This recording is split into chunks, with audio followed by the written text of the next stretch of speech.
What's going on, guys? I'm Steve. Welcome back to the channel. Welcome back to another video. If it's your first time stopping by the channel, hit that subscribe button. Trust me, you will not regret it. If you're a returning subscriber, as always, welcome back, and I do appreciate the support. Guys, on Monday, this gentleman right here, and this has been all over the news, is 30-year-old Jordan Neely. He's a Michael Jackson impersonator, homeless man. He also has mental issues, or a history of mental issues. On Monday, Mr. Neely got on a subway train in New York, seemed to be upset about something. Some say he was irate. He threw down a lot of his clothes, I guess his jacket, and was having some type of tantrum or some type of mental outbreak. During this time, a 24-year-old former Marine, and 3 other passengers restrained Mr. Neely and held him for 3 minutes until he lay limp in a chokehold. After this was over, the police came, took statements. The man was not charged, whereas Mr. Neely died. Now, it's a big uproar. People are protesting in New York right now, and they should. They should. Some witnesses say he wasn't threatening. I'll have the video in the description box if any of you guys want to see what happened, in the events after Mr. Neely's death. And you could watch it from there. I can't play this on my channel, but I do want to talk a little bit about it. I'm going to be honest with you. There's a big difference, and I want you to hear me on this and think about this. It's a big difference between being a good Samaritan and an asshole. Now, the way I look at it is like this. I'm from the East Coast. Mental illness is all over. Things in New York you'll see. I've been in New York a few times that you might not see anywhere else. All the same, it is what it is. If a guy was on a train, Mr. Neely acting a fool and all this other stuff, and you ride the train in New York, that's nothing new. My honest opinion is this. The guy that did that, and it says he's not named, but they know who he is. They took statements. Remember, they know who he is. They're not naming him. That's one thing I got an issue with. Another thing is this. You held that man for 3 minutes. Everybody knows there's a tolerance. You choked this man. You know you were holding him hard. You're 24 years old, militarily trained. They teach hand-to-hand combat and all that stuff at Paris Island. Think about it. You know what you was doing. See, I think he wanted to be a hero and get news publicity. Go viral. Good Samaritan stops angry passenger from doing harm, veteran. That's what I think it was. He wanted to be a hero.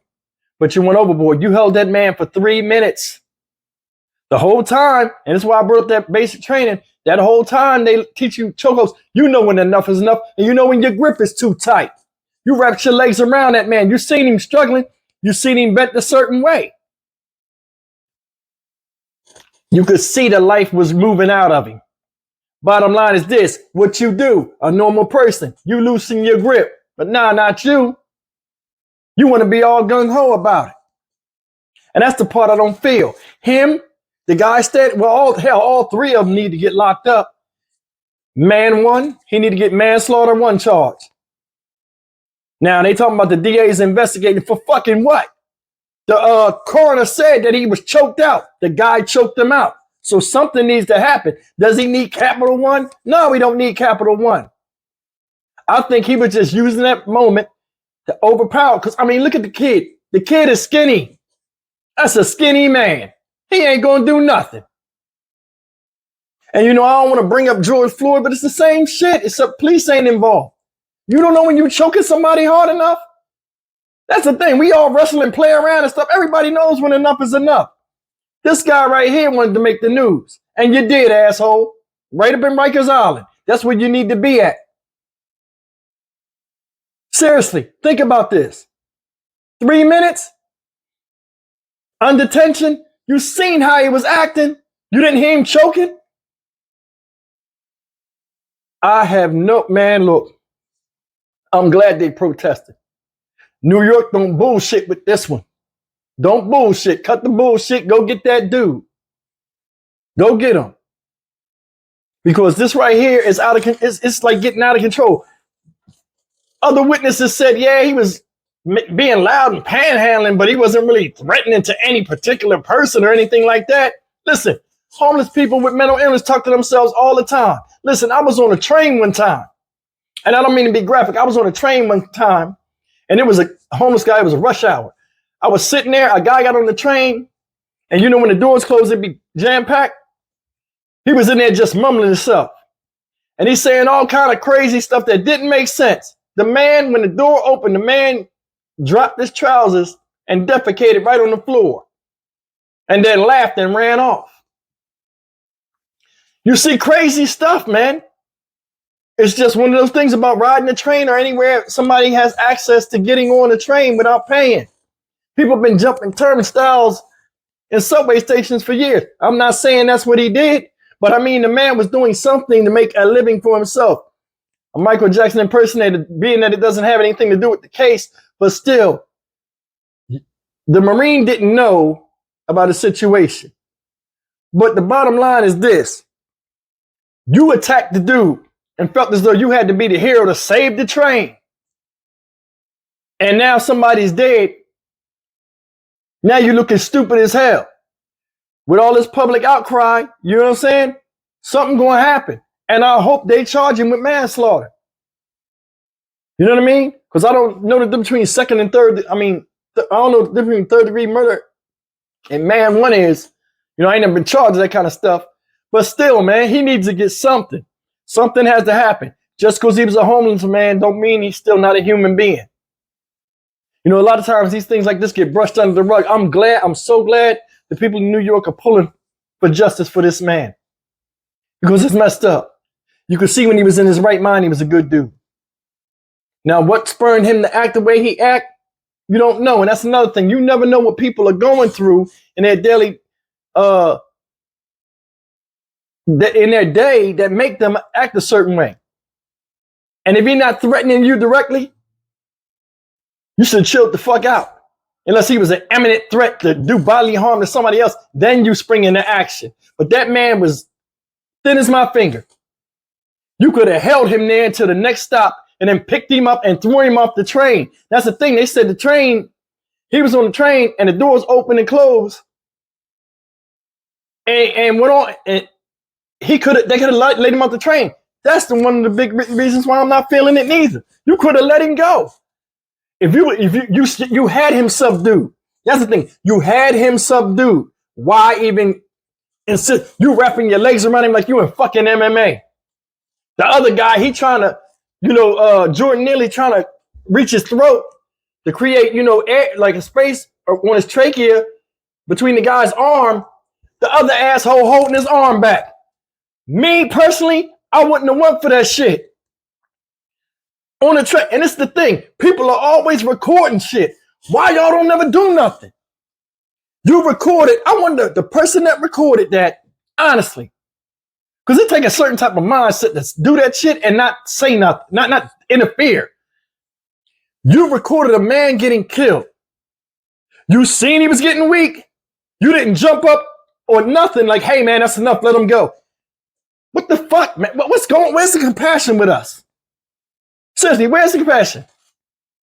This guy right here better get charged. Honestly, he better get charged. Because really, if you change the color on them gentlemen, 3 black dudes did that to a white guy? Yeah. Fuck no. Hell no. They wouldn't have made it out of the station. And I want you guys to understand something. I don't play color games. You know what I'm saying? But being up there in the East Coast, I know how they get down. Ain't no way. They'd have been guilty by color. Until they figured it out, they would at least gotten handcuffs. They wouldn't have been able to freely walk with the police anywhere and take statements. Now, I'm from up there, so I know what I'm talking about. And y'all in New York, y'all know the game because I've been there. We know. This is bullshit. Bullshit. You could have let him ramble. Now, I don't know what he was doing unless he was grabbing on somebody or in their face, invading their personal space and real threatening personally.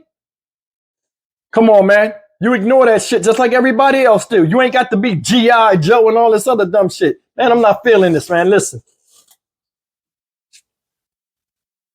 I hope he gets the justice he deserves, which is, I don't know, because you can't measure justice when somebody's not here to see it, like I always say. This is a sad thing. I think, honestly, in my opinion, this guy was trying to be a hero and go viral. Because, you know, there's a lot of videos on YouTube and other places where people are doing crazy stuff in the subway cars and people stop them and this man is held a hero and you make the evening news or not. For him, it backfired. And they need to pay the price for not minding this fucking business. Leave me a comment, man. Tell me what y'all think, especially my viewers out there in New York, man. Tell me what y'all hear and share with the community. Let's all converse about this. This is messed up. Come on. 3 minutes you help. All right, listen, I'm going. I'm Stock Market Steve. As always, like, comment, share, and subscribe. This is depressing. If you want to look at the story, I have it in the description box. As always, guys, you know I love you. You guys take care. Be careful out there, and I'll see you in the next video.